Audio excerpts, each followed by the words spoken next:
Canadian-based Kenyan pastor is facing the unthinkable deportation for she and her two small children. After living and working in Canada for more than 5 years, this lady is facing deportation back to Kenya.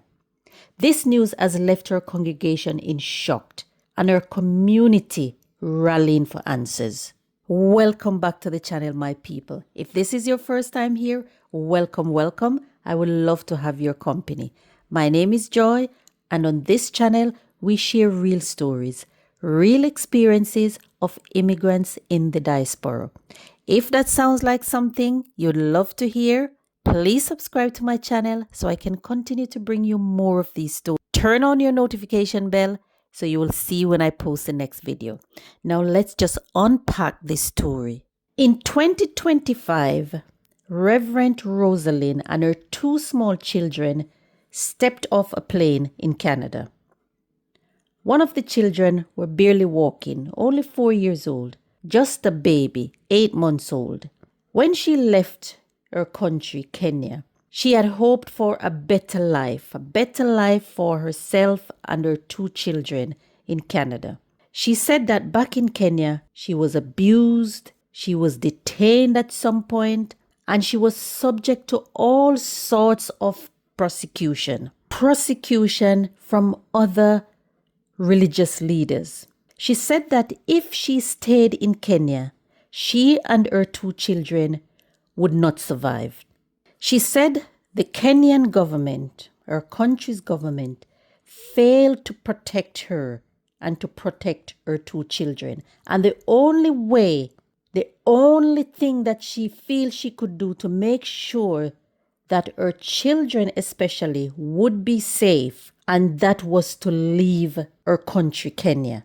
She also said that politicians in Kenya are working together with powerful religious leaders. Money has been collected, money changed hands, and because they're working together, she and her children's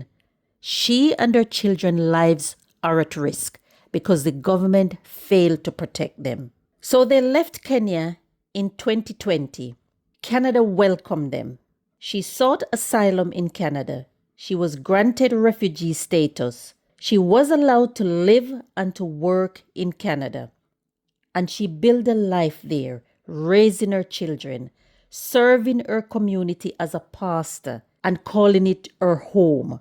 According to some of the reports, the Kenyan community in Canada rely heavily on Reverend Rosalin for counseling and for mental health support. She's well known and well loved in her community in Canada. By the time you watch this video, this lady, Pastor Rosalin, will be on a flight back to Kenya or already back in Kenya. And you will be shocked when you hear why. Why did the Canadian authorities make this decision? Pastor Rosalin was fighting for permanent residency in Canada, but a Canadian immigration judge ordered her and her two children to be deported back to Kenya. What do you think about this story? Let me know what your views are in the comments. The sad reality of this story is that there are two small children at the center of this story. These two small children, according to their mom, they spend most of their lives in Canada, living in Canada. They have no attachment to Kenya. They have no cultural or emotional connection to Kenya. And don't forget that these children were toddlers and baby when they traveled to Canada. Pastor Rosalin is pleading to the Canadian authorities not to send them back to Kenya. She's saying that the people that chased them out of Kenya will chase them again if they return to Kenya.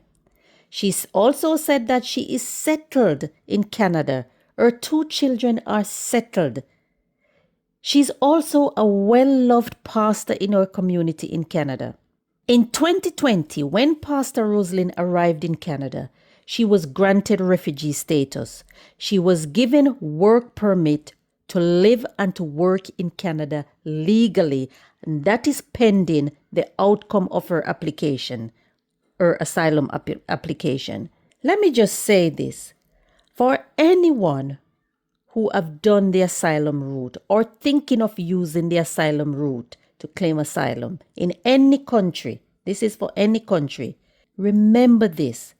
The government in that country will investigate everything that you told them about the reasons for seeking asylum, your life, everything. So you have to be honest and open with the truth from the very beginning. Honesty is non-negotiable. The government will investigate your claims. And if your story doesn't hold up, the consequences can be life-changing. So don't forget, you have to be honest when you're seeking asylum, and this is in any country. She was granted refugee status in Canada pending her application. This is a pastor, so there shouldn't be any doubts about anything that she told the authorities, because a pastor is supposed to be someone who is morally upright, a figure of truth. But according to reports, when the Canadian authorities started digging and started doing their own investigation, they found out things that the pastor did not declare. So pastor applied for permanent residency. She went to the hearing, she walked in the building with her 2 small children, and she didn't walk out. The Canadian government are saying that the reason why they're deporting Pastor Rosalin and her 2 children back to Kenya is that what Pastor Rosalin told them, their investigation showed that her account of story was not plausible. So they're basically saying that Pastor lied and that there were no evidence that her life and her children's life was at risk back in her country in Kenya. That is what the Canadian immigration authorities are saying. Pastor Rosalin lied. So a Canadian immigration judge said that they have no choice but to order the deportation of Pastor Rosalin and her 2 children back to Kenya. Let me know what you think about this story. Do you think that this is fair? That this lady has lived in Canada for 5 years with her 2 children. Do you think it's fair for her to be deported back to Kenya, especially because of the 2 children? And these 2 children spent most of their early lives in Canada. Do you think this is fair? Leave me a comment. There are lessons that we can take from this story. And one of the lessons is that if you're going down the asylum route in any country or thinking of seeking asylum anywhere, any country, always make sure that you do your homework. Do your homework well and tell the truth. The truth is non-negotiable when it comes to seeking asylum. Because when the authorities do their own investigation, and if they have any doubts, just the smallest doubt that you were not truthful, your asylum claim will be rejected. Don't forget that. Leave me your comments about this story. Please share this video to anyone who will benefit from it. Don't forget to like and turn on that notification so you'll know when I post the next video. Thanks for watching, and I'll catch you in the next one.